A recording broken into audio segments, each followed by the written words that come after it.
Most people are in their own way far more than the market is in their way. Their resistance to obtaining the highest possible prices and fees that are available to them one way or another, that resistance is more internal than it is external. Most of the people who have really kind of discovered and done a phenomenal job with price elasticity would tell you the same thing. Over the years of working on this with clients and people in coaching, it is really more about liberating their thought process than it is about should it end in a 7 or should it end in a 9, and can it go from a 5 to a 10 or a 5 to a 15, and should it be bundled or unbundled. All that stuff is useful, but quite possibly the most useful thing for you today will be sort of changing just the way you think about the whole thing. And to beat a very well-beaten horse, what I would caution you about with regard to that is the my business is different temptation.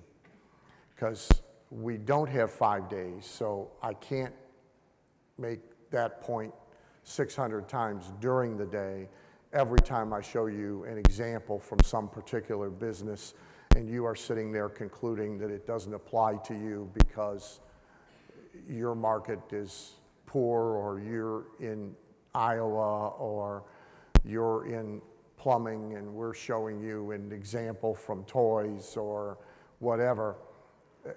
None of that matters. These types of approaches to price are truly universal.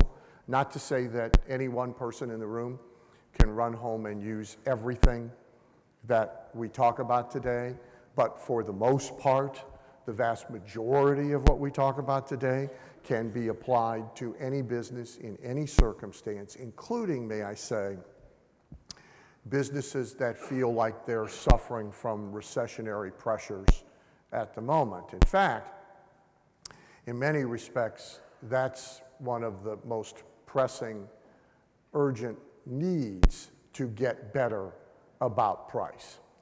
Because if anything happens during a difficult economy, generally, it becomes more difficult and costlier to attract a new customer. So therefore, you got to be a lot better at maximizing the value of the customer you get, or all your profits going to go away.